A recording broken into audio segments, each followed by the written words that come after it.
തദ്ദേശ തെരഞ്ഞെടുപ്പിലെ കനത്ത തോൽവി വിലയിരുത്താൻ ഇടതു പാർട്ടികളുടെ നേതൃയോഗം ഇന്ന് ചേരും. സിപിഎം സംസ്ഥാന സെക്രട്ടേറിയറ്റും സിപിഐ സംസ്ഥാന സെക്രട്ടേറിയറ്റ് എക്സിക്യൂട്ടീവ് യോഗങ്ങളുമാണ് ഇന്ന് ചേരുന്നത്. അപ്രതീക്ഷിതമായി ഉണ്ടായ വൻ തോൽവിയുടെ കാരണങ്ങൾ കണ്ടെത്തുകയാണ് യോഗങ്ങളുടെ അജണ്ട. ഭരണവിരുദ്ധ വികാരം, ശബരിമലയിലെ സ്വർണ്ണക്കൊള്ള, ന്യൂനപക്ഷ വോട്ടുകളുടെ ധ്രുവീകരണം തുടങ്ങിയ കാരണങ്ങളാണ് പരാജയത്തിന് വഴിവെച്ചതെന്നാണ് സിപിഎമ്മിന്റെയും സിപിഐയുടെയും പ്രാഥമിക നിഗമനം. ശബരിമല സ്വർണ്ണക്കൊള്ള വിചാരിച്ചതിലും വലിയ ആഘാതം സൃഷ്ടിച്ചതായി സിപിഐ സംസ്ഥാന സെക്രട്ടറി ബിനോയ് വിശ്വം ഇന്ത്യൻ എക്സ്പ്രസിന് നൽകിയ അഭിമുഖത്തിൽ പ്രതികരിച്ചു. വി അരുൺ വിവരങ്ങളുമായി. അരുൺ, പ്രധാനമായും ഇപ്പോൾ വിലയിരുത്തലുകളുടെ സമയമാണ്. കാരണം ഏറ്റവും അനുകൂലമായ ഒരു സാഹചര്യത്തിലാണ് തദ്ദേശ തെരഞ്ഞെടുപ്പിലേക്ക് പോകുന്നതെന്നായിരുന്നു ഇടതുമുന്നണിയുടെ, പ്രത്യേകിച്ച് സിപിഎമ്മിന്റെ ധാരണ. അതിനുള്ള കാര്യങ്ങളൊക്കെ അവർ ചെയ്തിട്ടുണ്ടായിരുന്നു, പ്രത്യേകിച്ച് ജനക്ഷേമ പദ്ധതികളൊക്കെ. പക്ഷെ എന്നിട്ടും ഇത്ര വലിയൊരു തിരിച്ചടി എങ്ങനെ ഉണ്ടായി എന്നതിൽ ആഴത്തിൽ വിലയിരുത്തലുകൾ വേണ്ടിവരും. കാരണം നിയമസഭാ തെരഞ്ഞെടുപ്പ് തൊട്ടടുത്തുണ്ട്. എന്തൊക്കെയാണ് പ്രാഥമികമായി ഇവരെത്തുന്ന നിഗമനങ്ങൾ? ഇത് മുന്നണിക്കകത്ത് ഉണ്ടാക്കുന്ന ഒരു പൊതുവികാരം എന്തൊക്കെയാണ്? ഏത് വിപരീത സാഹചര്യത്തിലും, ഏത് പ്രതികൂല സാഹചര്യത്തിലും ഇതുപോലൊരു ഫലം ഇടതുമുന്നണി നേതൃത്വം പ്രതീക്ഷിച്ചിരുന്നില്ല എന്നതാണ് വസ്തുത.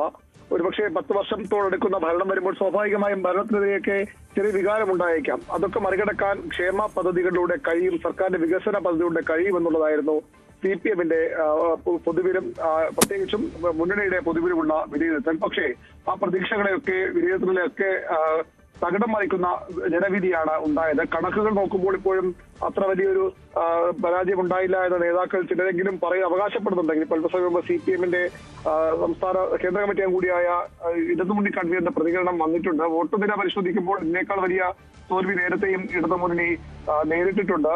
പ്രതീക്ഷ വിജയം കൈവരിക്കാനായില്ല.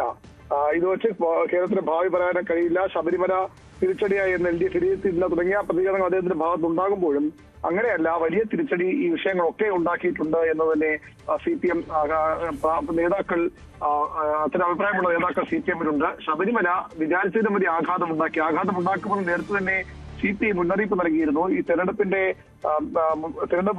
പ്രവർത്തനങ്ങൾ മുന്നോട്ട് പോകുമ്പോൾ ചേർന്ന സിപിഐ നേതൃയോഗങ്ങൾ അത്തരം ഒരു വിലയിരുത്തൽ നടത്തിയിരുന്നു. ശബരിമല വലിയ തിരിച്ചടി ഉണ്ടാക്കിയേക്കാം. പക്ഷെ അന്ന് അത് പുറത്തു പറയാൻ സിപിഐ തയ്യാറാകാത്തത് തെരഞ്ഞെടുപ്പ് ഘട്ടമായതിനാലാണ്. പക്ഷേ ഇന്ന് സിപിഐ സംസ്ഥാന സെക്രട്ടറി നൽകിയ അഭിമുഖത്തിൽ പറയുന്നത് വലിയ പ്രതീക്ഷയിലും വലിയ തിരിച്ചടി ശബരിമല ഉണ്ടാക്കി എന്നുള്ളത് തന്നെയാണ്. നമ്മൾ ഈ തെരഞ്ഞെടുപ്പ് പ്രവർത്തന പങ്കാളികളായ അല്ലെങ്കിൽ തെരഞ്ഞെടുപ്പിന്റെ സ്ഥാനാർത്ഥികൾ വരെയായിരുന്ന നേതാക്കളുമായൊക്കെ സംസാരിക്കുമ്പോൾ അവരും ഈ ജനങ്ങൾ ചോദിക്കുമ്പോൾ, പ്രത്യേകിച്ച് തിരുവനന്തപുരത്തൊക്കെ ജനങ്ങൾ ചോദിക്കുമ്പോൾ ശബരിമലയിൽ എന്താണ് സംഭവിച്ചത് ചോദിക്കുമ്പോൾ അതിന് മറുപടി പറയാൻ കഴിയാത്ത വിധം തങ്ങൾ ചൂളിപ്പോയി പലയിടത്തും എന്ന് നേതാക്കൾ പറയുന്നുണ്ട്. വരും സിപിഎമ്മിന്റെ സംസ്ഥാന സെക്രട്ടേറിയറ്റ് യോഗമാണ് ഇന്ന് ചേരുന്നത്. പിന്നാലെ സംസ്ഥാന കമ്മിറ്റി ചേരും അടുത്ത ദിവസങ്ങളിൽ. അതിനുശേഷം ജില്ലകളിലും ഈ ചർച്ചകൾ വരും. സ്വാഭാവികമായി അവിടെയൊക്കെ അഭിപ്രായം നേതാക്കൾ ഉയർത്തും. ശബരിമല വലിയ തിരിച്ചടിയായെന്ന് തന്നെയാണ് സിപിഎമ്മിന്റെ ഒരു അനൌദ്യോഗിക വിലയിരുത്തൽ. നേതൃത്വത്തിൽ അത്തരം ഒരു വിലയിരുത്തലിലേക്ക് പോകുമോ എന്ന് വ്യക്തമല്ല. പക്ഷെ നേതാക്കൾ അത് തന്നെ പറയുന്നു. സിപിഐ അത് കുറച്ചുകൂടി പരസ്യമായി പറയാനും സാധ്യതയുണ്ട്. സിപിഐയുടെ സംസ്ഥാന സെക്രട്ടേറിയറ്റ് യോഗവും സംസ്ഥാന എക്സിക്യൂട്ടീവ് യോഗവുമാണ് ഇന്ന് ചേരുന്നത്. രണ്ട് യോഗങ്ങളിലും ഈ ഒരു വികാരം ഉണ്ടായേക്കാം.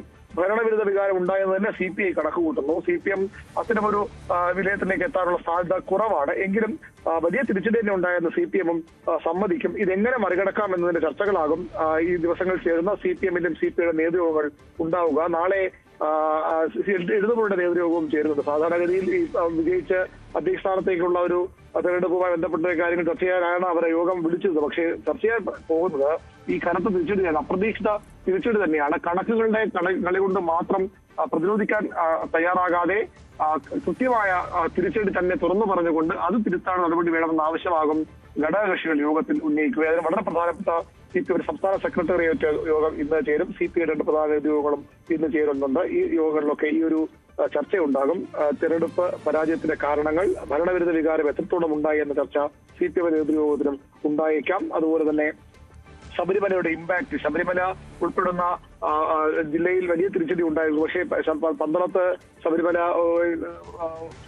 അയ്യപ്പനുമായി ഏറ്റവും അടുത്ത ബന്ധമുള്ള പന്തളത്തെ വിജയം, അതുപോലെ തന്നെ ചെറുകോൽപ്പുഴ അടക്കമുള്ള സ്ഥലങ്ങളിൽ ഉള്ള വിജയമൊക്കെ സിപിഐ സംസ്ഥാന സെക്രട്ടറി അന്ന് ചൂണ്ടിക്കാട്ടിയിരുന്നെങ്കിലും അതൊന്നുമല്ല. പത്തനംതിട്ടയിലും തെക്കൻ ജില്ലകളിൽ പ്രത്യേകിച്ചും ശബരിമല വലിയൊരു തിരിച്ചടി ഉണ്ടാക്കിയത് തന്നെയാണ് ഒരു പൊതു വിലയിരുത്തലായി വരുന്നത്. അത് അത്രത്തോളം ഗൗരവത്തോടു കൂടി സിപിഎം സമ്മതിക്കുമോ എന്നാണ് അറിയേണ്ടത്. പത്മകുമാറിനെതിരെ എന്തുകൊണ്ട് നടപടിയെടുത്തില്ല, വാസുവിനെതിരെ എന്തുകൊണ്ട് നടപടിയെടുത്തില്ല എന്ന ചോദ്യവും സിപിഎം കേന്ദ്രങ്ങൾ ഉയരുന്നുണ്ട്. ആ നടപടി എടുത്തിരുന്നെങ്കിൽ പോലും ഒരുപക്ഷെ ഈ ഒരു ഇത്ര വലിയ പ്രതിസന്ധി ഉണ്ടാകുമായിരുന്നില്ല എന്ന അഭിപ്രായത്തിലാണ് CPM ഇപ്പോൾ മുൻതൂക്കമുള്ളത്.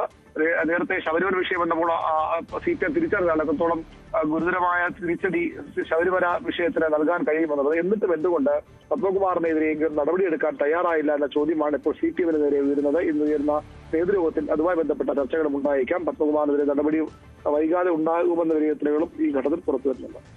ശരി, ദിവ്യാരുമാണ് വിവരങ്ങൾ നൽകിയത് തിരുവനന്തപുരത്ത്.